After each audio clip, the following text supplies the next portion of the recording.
This Soonerscoop.com video is streaming in crystal clear 4K resolution on YouTube thanks to Enjoy Vision in Oklahoma City. From the big plays to life's everyday moments, see it all in sharp focus with LASIK at Enjoy Vision.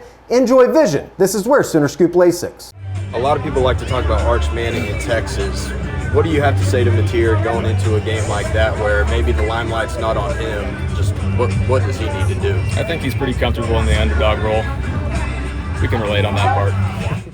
Baker Mayfield, ladies and gentlemen, he was back in Norman on Saturday holding his youth football camp. Welcome back to the Soonerscoop.com YouTube channel. Eddie Radosevich, Josh McCuistion back from vacation as well.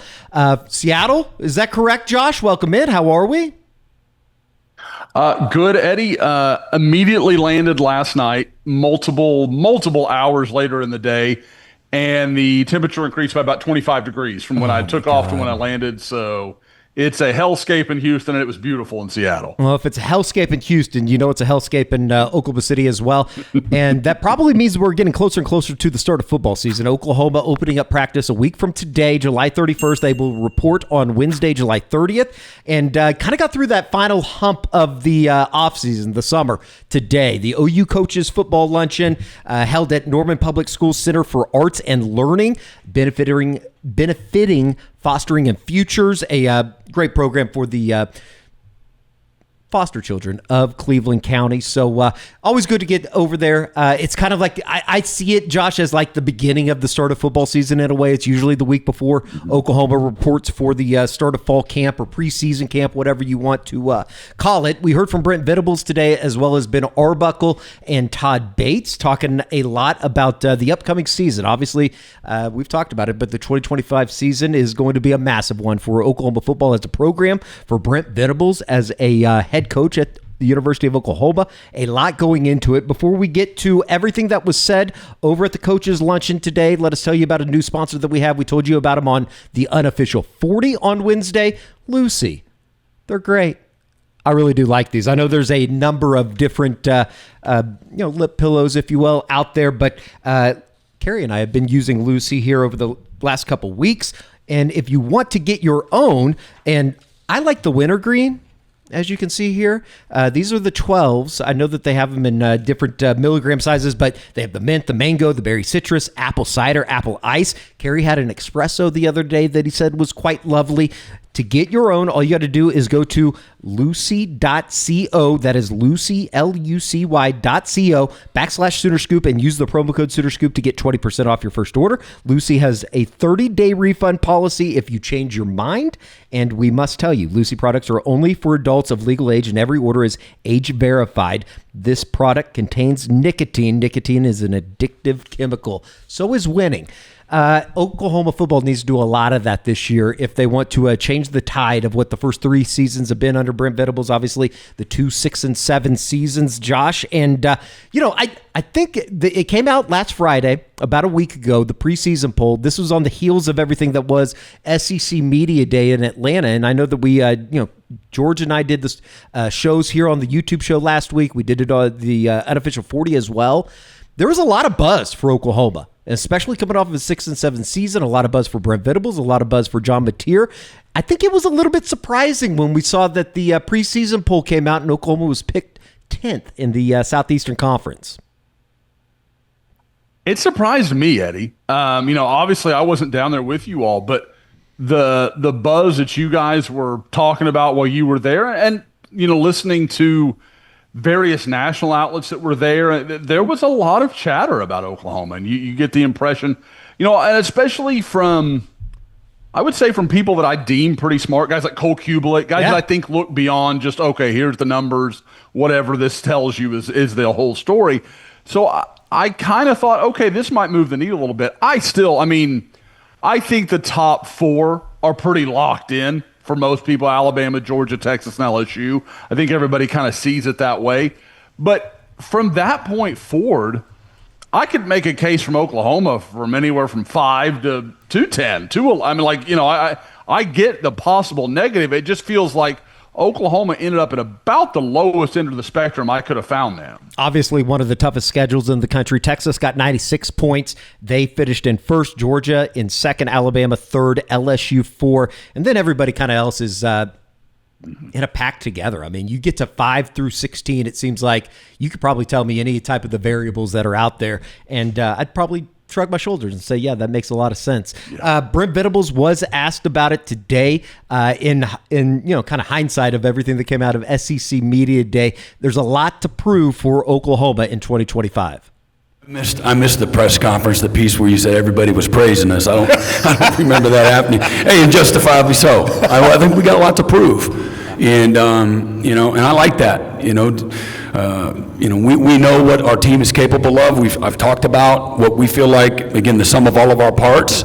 There's no game on our schedule that we can't win, and I say that straight face.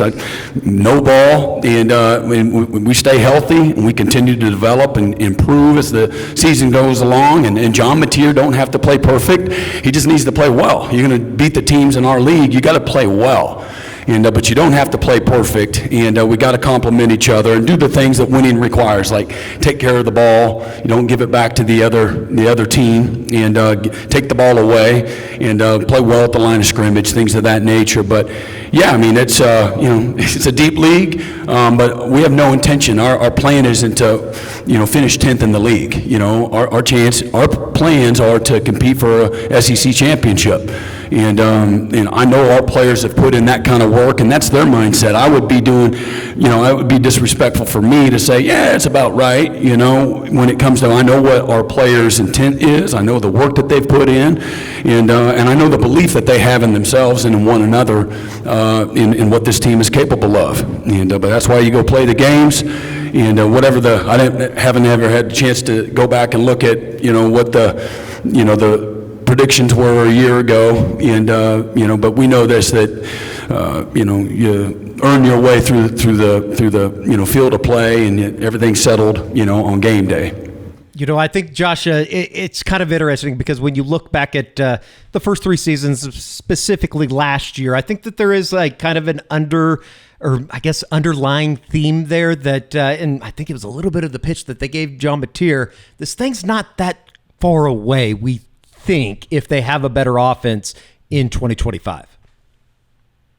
Yeah, what I took away from that is there's optimism, but at the same time, I credit Brent Venables for being realistic. Like, He wasn't like, oh yeah, nobody believes in us and they're just sleeping. It wasn't like, he said, I get it. Like, we've got a lot to prove. Like, and he's right. Like, I think the concerns are valid that people have in Oklahoma. At the same time, I do think there is something in a conference this deep where it's like we said at the intro, Eddie, where teams 5 through 10, 11, 12 are really tough to distinguish. I think it's very easy to fall into, well, what happened last year is what's going to happen this year. I don't see it that way. And I think when you look at, like we said, talked about Cole Kubelik. He talked about Oklahoma having far and away the best defensive line in the league. Guys, is there ever been a moment that didn't matter in the SEC? Like, that was an irrelevant fact? Like, that, those are the teams that went and win SEC titles. Now, I'm not saying that's what's going to happen. There's enough other problems Oklahoma's going to have to deal and prove. But again, to me, God, am I falling into the hype? Maybe a little bit. You might be. There's just pieces I believe in. I think that, the defense, obviously, from where this thing was when Brent came over, it's night and day different. Special teams continues to make progress. You need that offense to do the same. It does seem like he likes the group, though. Obviously, I don't know what you expect a coach to say a week before they start camp. He's not going to come out and shit on him unless he's Mark Mangino at Big 12 Media Days back in the day. But here is Brent Venables giving a little bit of a kind of an overview of Team 131. We really like where we're at right now. From a leadership, I think that there's more depth to the depth of the players that are invested in the program, that they have real ownership in the product. It shows, and so it's a confident group of guys. Believe it or not, I know it's hard to say that coming off a year that there was a lot of disappointment when it comes to our overall record, but it's a confident group of guys, and I think the confidence at the end of the day comes from a body of work since dating back to last January, and we have tremendous chemistry. And I think one of the things that's most different than from a year ago, I look at, and I really love the group of players that we've brought in that are new, both freshmen and the transfers. Coach Arbuckle and the offensive staff have done a wonderful job of creating culture through relationships, through connection, and just being passionate and bringing a lot of energy every day, demanding excellence and the details that success requires. This is a group of guys. My favorite players are guys that love to compete. Okay, they know how to finish. And a group of guys that allow you to push them and challenge them, and they don't break. And I feel like that's who our defense is this year. How good we be? Well, who knows? How good do we need to be? And I think that we're gonna. This will be a year that I think that you see an offense and defense and kicking game, more like the 23 season when we were top 5 in the nation in about every offensive category: scoring offense, total offense, passing offense. We really complemented each other, and and I think you'll see more of that this year. A reason, or maybe the reason, Josh, that there is this element of optimism right now for Oklahoma offensively, it starts at the backfield. And John Mateer, I think every time that we've talked to Brent Venables, he's been extremely complimentary, whether it be back when he was welcoming him in before spring ball, after middle of spring ball, after spring ball. It's been John Mateer fiesta basically here in Norman over the last couple of months since he arrived in January. We heard from Baker Mayfield on Saturday. He talked about John Mateer. He obviously played a role in Mateer landing ultimately in Norman, as well as from the other side of the ball. We heard from Todd Bates today talking about John Mateer, as well as Ben Arbuckle, who probably knows him better than anybody right now in Cleveland County. Here is all three of them talking about John Mateer. Yeah, obviously before I knew he was coming here, as a fan of football, you watch college football when you're on the road, when we travel. So love the way he plays. I think there's some similarities in our game, just the way he carries himself. You can tell the leadership goes a long way with him. So I love that, and I'm excited that he came in, and we'll see what happens, but it's exciting. He's smart, he's intentional, he has a great spirit about him that guys, not only on offense, but as Coach alluded to, guys on defense, our kickers, our deep snappers, our coaches, right? They draw to him. They want to. I want to work harder for John Mateer. These kids want to play harder for John Mateer, and he in turn does the same thing. He wants to be better for his teammates, always constantly trying to find ways to better himself physically and mentally and spiritually, because he knows the best version of himself is the best version for Oklahoma. And so that's how he brings it every single day, the mindset that he has every single day, and just having him around, having him in the building, it's special. And I'm thankful to be able to go in year 3 with the guy, and I'm thankful that OU gets year 1 with him. Well, man, he's an answer and a problem. He's an answer for our team, a problem for whoever he's going against, and that just so happens to be us at practice. So he's brought leadership, the person that he is. His talent speaks for itself. He can run and throw. So he's really, I got an acronym for his name, Mateer. All right, my attempt to earn everybody's respect, and it was successful. All right, he's earned everybody's respect. And when you're a real leader, that's what you want to come in and earn from day one. And our D-line, our linebackers, and our DBs, everybody raves about him. They know they have a dude at that position. And he's made us better and brought us closer together in a short period of time. So I'm looking forward to see what he can do this season. Josh, can you remember somebody that has not ever, I guess, technically played a down for Oklahoma have this type of build-up, this type of hype? There was a name that was mentioned to me today, and I'm almost fearful to mention it, Buki, but this feels different a little bit, doesn't it? It does feel different, though, and maybe because it's the quarterback position, maybe because he's already done what he had up in Pullman, but there's some substance. But I feel like as we sit here 37 days from kickoff, it's getting big. It's getting large, the hype around John Mateer. The only guy I can think of, Eddie, is Adrian Peterson. That same kind of like we can pump the brakes. National. I mean, no, I'm not. Again, I know. Talk about a scary comparison. Sure. But yeah, like, I mean, that's like, it was just like, wait till you see him. Wait till you see him. You're not going to believe this. And that was before recruiting was so mainstream. So like, it was like people like me and the real hardcore recruiting fans were like, you don't even know what you've gotten into here. So, but with John, yeah, I mean, like, there is, Eddie, he's been acronymed. What else can you say? There is no greater compliment to pay an Oklahoma Sooner football player right now than Todd Bates got him. Todd Bates has got his back. So that is, the acronym game. We know. I love it. I'm addicted to it. I'm as addicted to it as he is to making them. So it is. But again, when you talk to people, this isn't a public stance. This isn't people trying to make OU fans feel good. They are excited about him. It's not just he's a good player. We think he'll do good things. They think he's a leader. They think he's a great player. They think he's a guy that, can make this team better than what it's been, what people believe it can be. It's the kind of thing you see when teams overachieve. They have a guy like this that everybody kind of buys into. Oh, I know the comparisons are always going to be there, and probably some of them aren't worthy of others. But there was another guy that did that ended up having a 3-year career at Oklahoma that ended with a Heisman Trophy and a spot in the college football semifinal in Baker Mayfield. And it does feel like that, at least on the surface. Obviously, they're going to have to go out and play a football game. They're going to have to be able to be a much better offense coming up in 2025. It reminds me, too, talking about Todd Bates and acronyms. He's with acronyms, he's as tight with them as Hunter Biden is with crack cocaine and his knowledge about that. I'm sure everybody saw that video earlier this week. Educational on some sorts. All right. For John Mateer to be that guy, though, they're going to have to be better offensively on the offensive line. We've talked about this. And, we had a long discussion about it today on the Unofficial 40, just kind of talking about it feels like there's a lot of guys right now for only 5 spots. That's going to be a fascinating competition once practice begins on Thursday, Josh.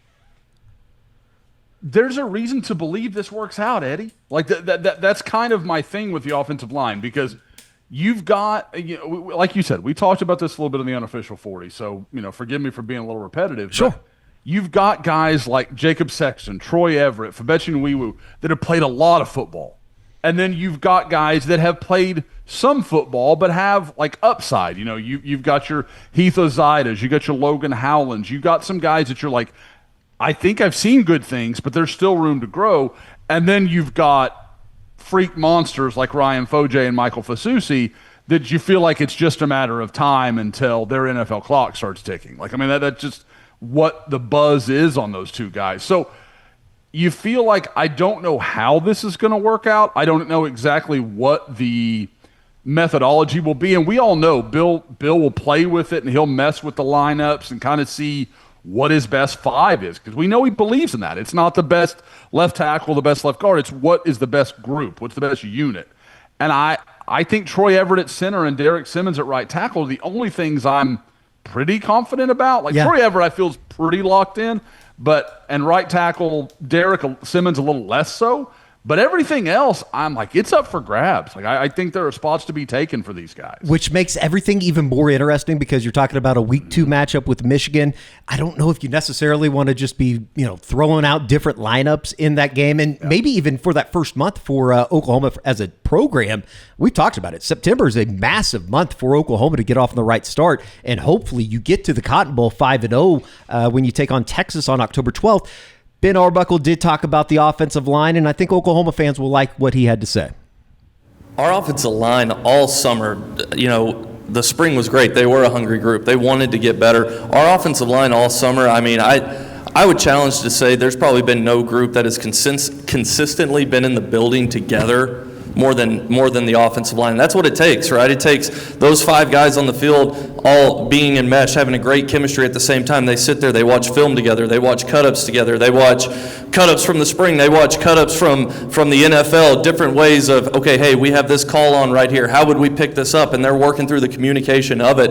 And so what I've seen from them this summer heading into this fall camp is a group who is fighting every day to get on the same page. And there's no position more important than offensive line at that exact thing, fighting to get on the same page. and everything from our older guys who have really been leading those meetings and taking the charge with it, to our younger guys buying in and completely investing into what these older guys are trying to feed into them.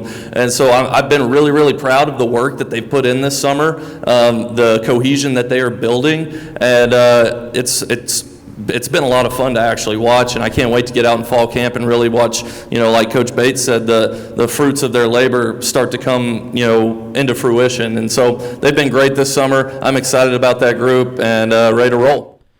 Josh, is the offensive line group, is that the most interested position group on the offensive side of the ball starting Thursday when they begin practice for you? It has to be 1A, 1B with wide receiver, right?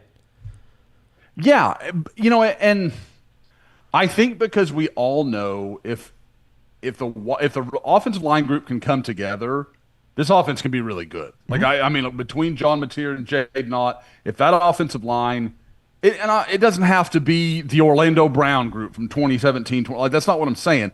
Just like a league average SEC group, I think this offense can be pretty darn good. Like, I think there's enough weapons.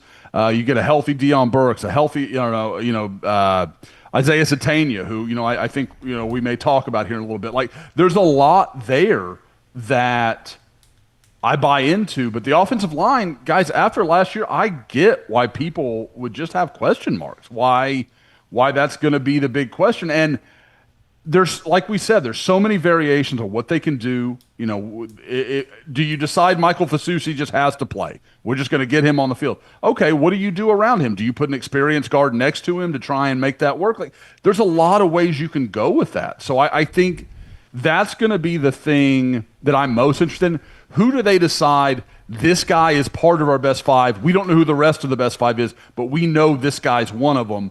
And how does that impact the other positions along the line? The clock will start ticking once they begin practice next Thursday, July 31st. Ben Arbuckle did talk about the wide receiver unit. You can watch the entire Q&A on SoonerScoop.com's editorial page. I know that Bob Przybylo also wrote about John Mateer today, as well as Damonic Williams, as we kind of slowly shift over to the defensive side of the football, Josh. Hearing Brent talk about the defense, it's kind of old hat because he was doing it for the last 3 years. Now he's obviously running the program. There was a lot of positives, though, and I think that we talked about it on the Unofficial 40.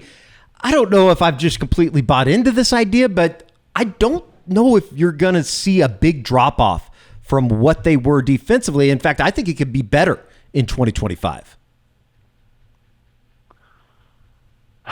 I think that's probably fair, Eddie. Like, I mean, you just look at, and I go back and forth about this because I do, think that they've lost some things in the back half. I mean, obviously, you lose players like Bowman, like Stutzman, sure. And you how do you replace that? I don't hearts think of the defense. Yeah, but like in the aggregate, okay. But I think what you're allowed, because you have this defensive front, you have our Mason Thomas, that offenses are going to have to build towards dealing with. Like, how do we cope with him? Okay, and then you double him. All right, well, Jaden Jackson's going to be on an island then. Damonic Williams, Grayson Halton, who we know is a very talented interior pass rusher.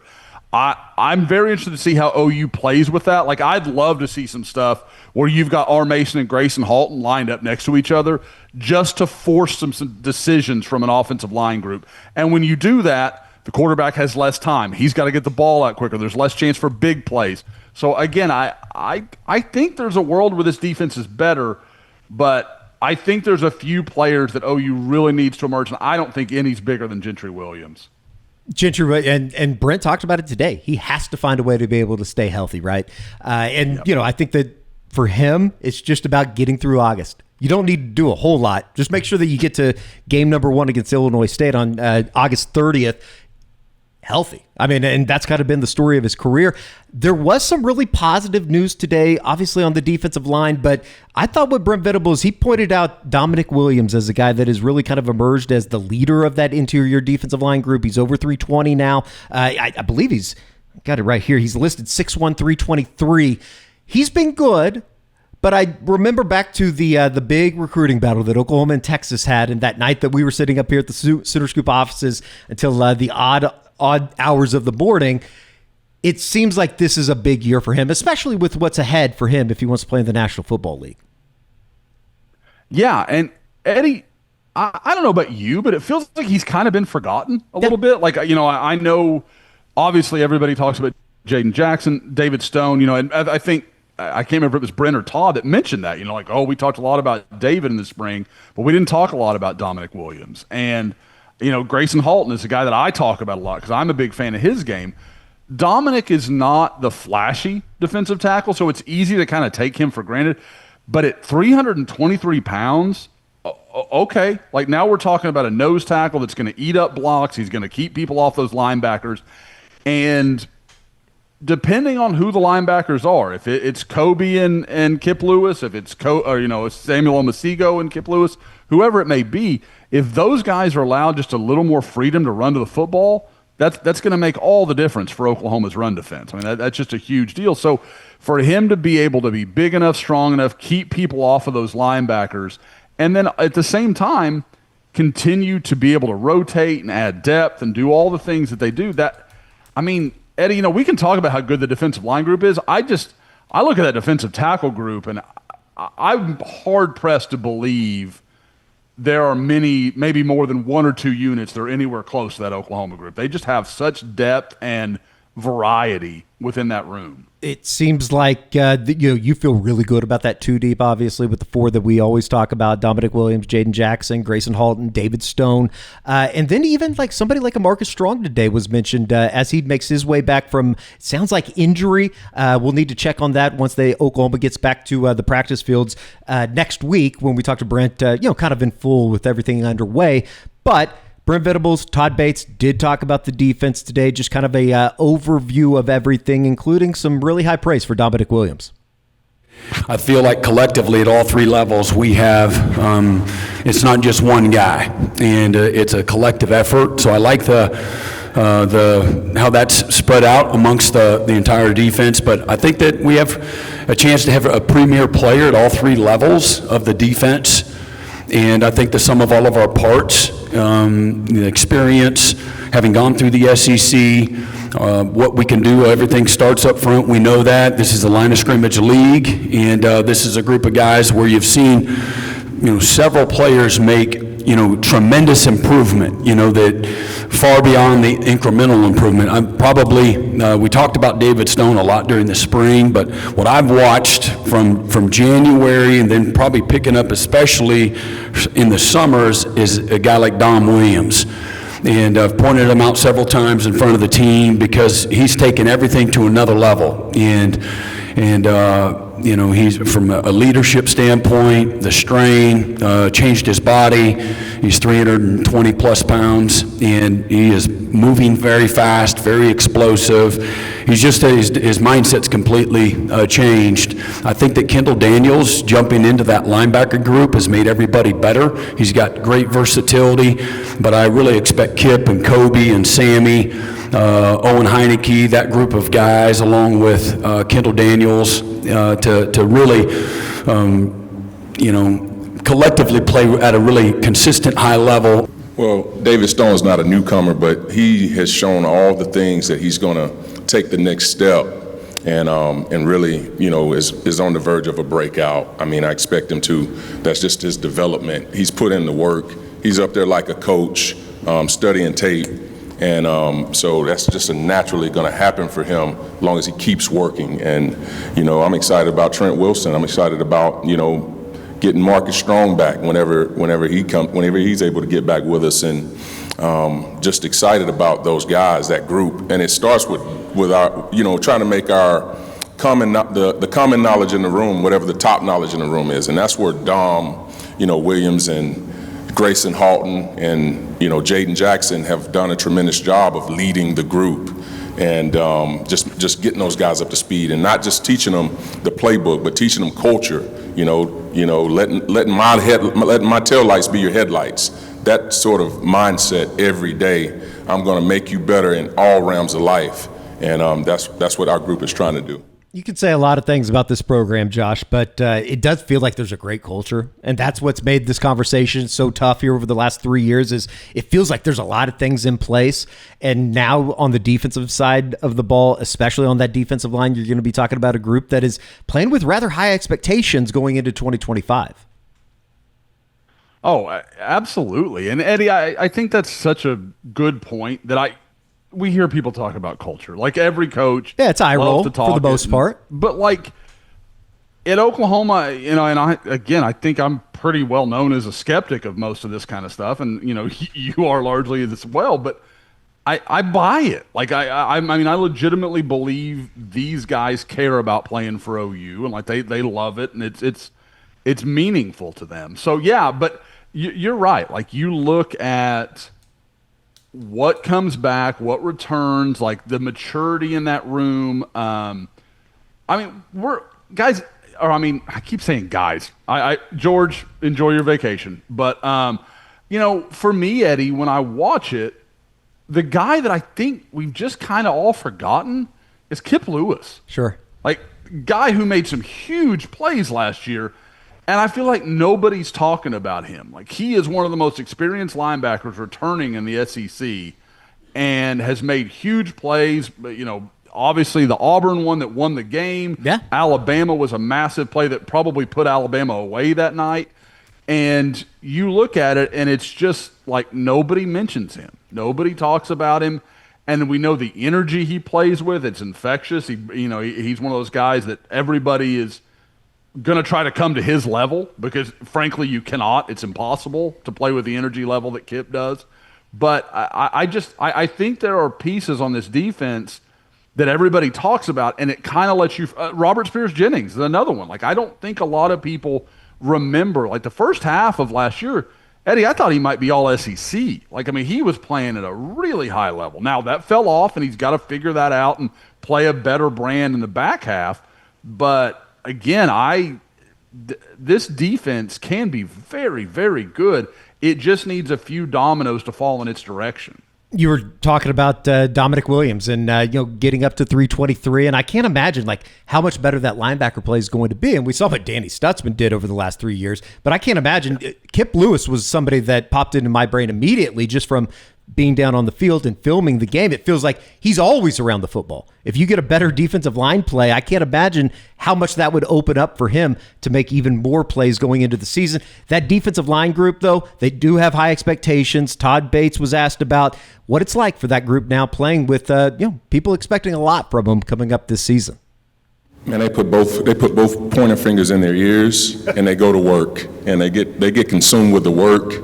And man, I tell you what, man, I'm excited about the way they've went to work all summer, and it was a continuation from the spring. Now we get to see the fruits that come from the labor, the results that come from the work, and the readiness that comes from the preparation. And those guys are just focused on getting tighter and getting better at their craft. Like, they can't get enough coaching. They crave it, and they over-deliver on the things that I asked them for. So, I mean, I'm excited about this group. We got a lot of work to do. Fall camp can't get here quick enough. We get on that field in about a week. All of them, they're off right now, but they're thinking about, man, I can't wait to start this journey of this season.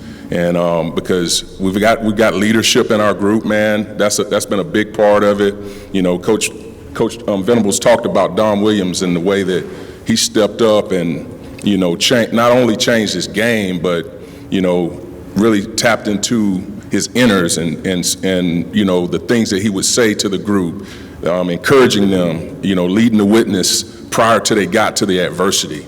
And that's what we're going to need, because at some point in time in the season we're going to face adversity, and it's going to show us what we're really made of.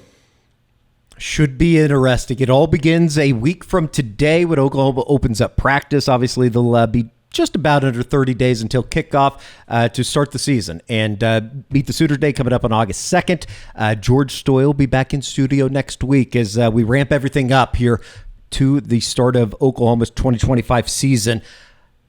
I'm interested, and it made me think of it just seeing him on the screen there. Like, how much better can Jaydn Jackson get coming off of a freshman All-American season?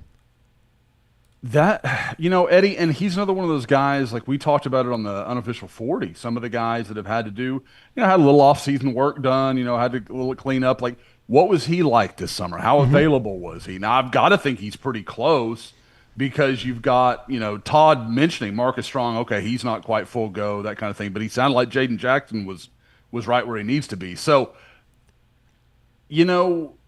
there is so much for him. Like, and it's kind of hard to believe because he's so sound and he's so good, but just the confidence in what you're doing, the knowing, like I don't have to react to stuff. Like Sure. I know what I'm doing before. Like I can just play ball a little bit. And I think the world is still like, he still has so much room to get better. And I wonder a little bit if he'll, like with David Stone and what the jump I think we're going to see from David Stone, I think it may overshadow Jaydn a little bit. Jaden's just so steady. Sure. Like it's just constant improvement. He just gets a little better every week. And then at the end of the year, you're like, that's an all SEC level player. So again, I was a little shocked he didn't get any notoriety. If you told me by the end of the year he's a top 3 or 4 defensive tackle in the whole league, I don't think I'll be surprised at all. I know that Oklahoma fans, they might get upset with this, but it seems like, everybody wants the glorification or the, getting their flowers, if you will, going into a season. There's something that tells me Brent Venables and this team, they're going to have to prove it. And he said that at the beginning. They're going to have to go out and prove that this thing's for real before they get a lot more believers. And that's just within the Oklahoma fan base, let alone the rest of the country. You've got to think Brent Venables loves this. Loves the 2 guys on the entire all-SEC team. Loves being picked 10th. Sure. I mean, we talk about it all the time, when Georgia won the national championship a couple years ago, nobody believed in us. Everybody believed in you. Everybody knew you were special. They don't have to make anything up. There's there's stuff for the locker room everywhere. They have to avoid Matt Hayes, but with that exception, everybody is doubting Oklahoma. And even local guys like us are like, well, let's see. Like there's no home cooking to any of this. That they're going to have to prove it. Now, if you tell me at the end of the year they're 9-3 and they were fringy for the SEC championship game, I don't think that's impossible. They need a lot of chips to fall right. Their margin for error is kind of small because of this schedule and because of so many new elements to this team. But I like it. I've just got to see it actually work. You'll see it. It's going to be about a month, though, before the August 30th opener. I'll leave you with this. How about an acronym for the season? Fun, unity, crimson, kindness. Put it together. How about that? Josh McCuistion, Eddie Radosevich, we will see you back here on the SoonerScoop.com YouTube channel.